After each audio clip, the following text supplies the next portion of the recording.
こんにちは、テリーです。こんばんは、ゆっくりです。ご視聴ありがとうございます。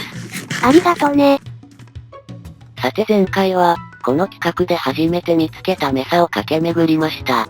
突然変異があちこちにあり、ひょっとしたらと思わせぶりなメサだったのですが、結局メサの突然変異一つが残ってしまいました。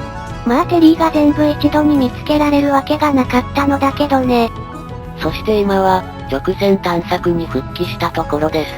現在地は地図29枚目で、これから38枚目まで西に直進します。11キロほどね。で、実は鉄不足の問題をまだ抱えてて、今手持ちのアイテムではこの3枚の地図が作れません。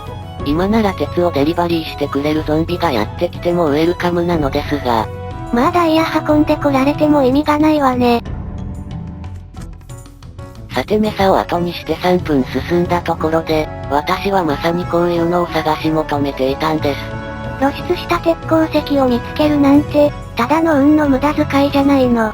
安心安全志向の私にとって、実に適した運の振り方です。しかも鉱脈が空洞で削られていないっぽくて結構取れました。これは嬉しいです。で、鉄鉱石は無事に8つ入手できました。あとでもう一つ手に入れば、今回の遠征は切り抜けられます。要するに一つ足りなかったのね。さて次の地図は拠点の真南の方位で、ここの地図は作成済みなので入れ替えるだけです。結構インベントリが窮屈になっているわよ。そこは大丈夫です。地図作ればサトウキビや紙やコンパスの枠が開くはずですから。でも、ここでジャングルの神殿見つけて馬鎧がぎっしりだったらどうするの？いらない心配だと思います。さて屋根上の森の火事に出くわしたのですが、火の粉を避けて遠回りした方が無難そうです。まあこういう時に限って塞がれているものですが。ってあれ？キノコが葉っぱに負けてますね。過去のプレイでこういうの一度見たわね。ちょいと珍しいです。さて出発、うおぞくっとした。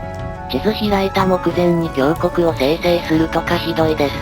まあ落ちても水で無傷だったし、惜しいというほどではなかったわね。さて西に抜けて、次は地図35枚目です。ちなみにこの時点で金の人参が残り31本に対し、遠征の残りルートはこんな感じで、拠点に戻るまでの距離はざっと20キロとなっています。そこそこあるけど拠点まで食料足りるの？まあ多分、ジャングルやメサを探索しない限りはそこそこ余裕があるはずなんです。ただし満腹ゲージは地形の高低差に大きく影響されるので、確信はありません。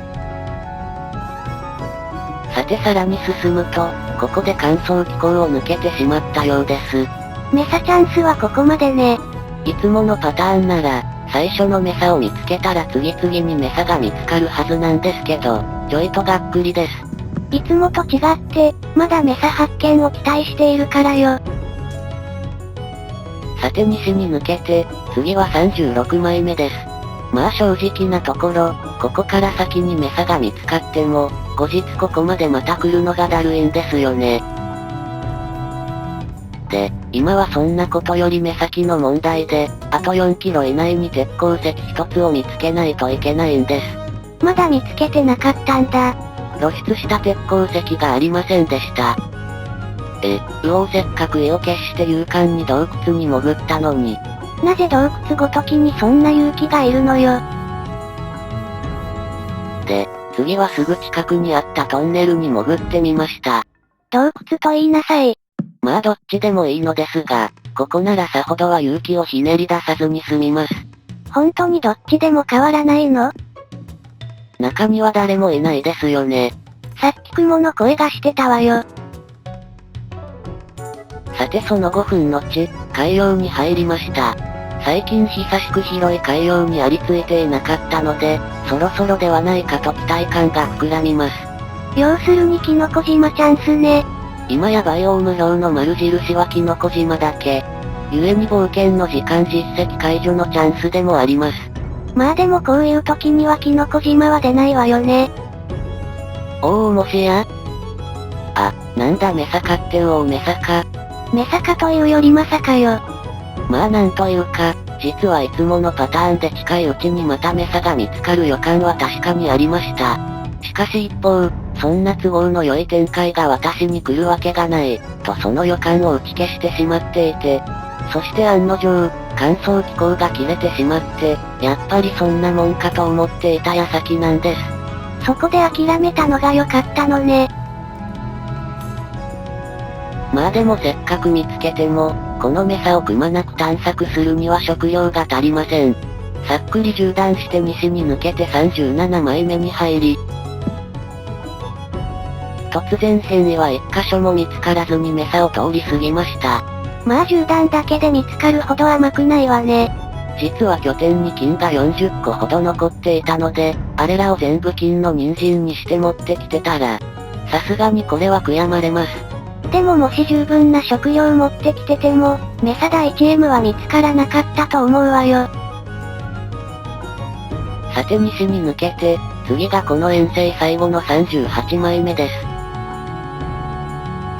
そして逆この字型に折り返して、地図の北コースを戻ります。ここまで乾燥気候が伸びていたのね。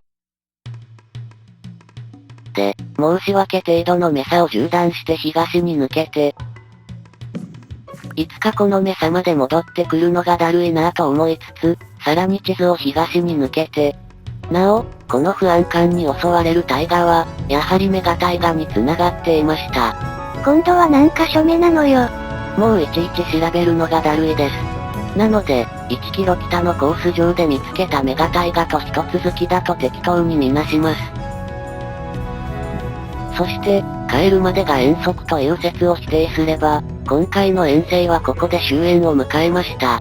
地図20枚の遠征で成果はメサ2箇所。そう悪くもなかったわね。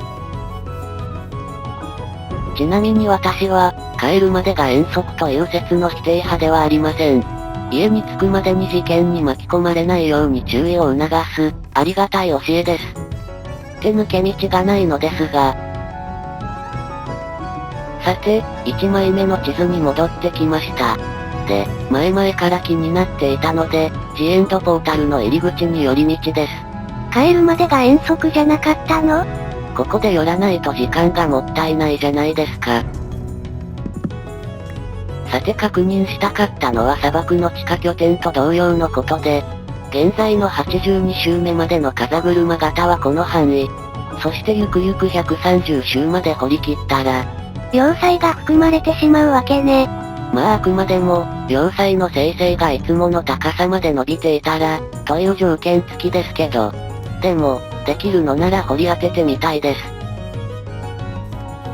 さて、久々にリスポーン拠点上に戻ってきました。以前ここを出発したのは、プレイ時間では実に10時間も前のことになります。意外と長かったわね。さて、全部地図を貼り付けてみました。ちなみに黄色の範囲はダイヤの雷除けを作る前に、おそらく雷の仕業で地図が消失しており、その地図は私の心の中にあります。収録データの中にもあるでしょうに。まあなので捏造しました。少しずれているわよ。それはともかく、地図を並べてから気づいたのですが、このメサは金魚だったんですね。まあ金魚で依存はないわ。さて、遠征で手に入れた材料を使って、3枚足りなかった額を貼り付ければ、9×9 の地図展示施設 with 雷除けの完成です。英語使ったらかっこいいと思っているの？英語には自信がないので念のためカタカナ表記にしました。そういえば最近、あれだけ燃えていた英語学習熱が冷めているんです。まあ公式英語域見ても、最新バージョンの内容では参考にならないものね。さてその後は少々リンゴ狩りに勤しんで、リスポーン拠点に戻ってきました。さすがにちょっと懐かしいです。そして今回の遠征中にウィッチの小屋でせしめた植木鉢に、地下に生えていた花を植えて、アイテム整理が終わったところで今回はここまでです。そして次回はブランチマイニングね。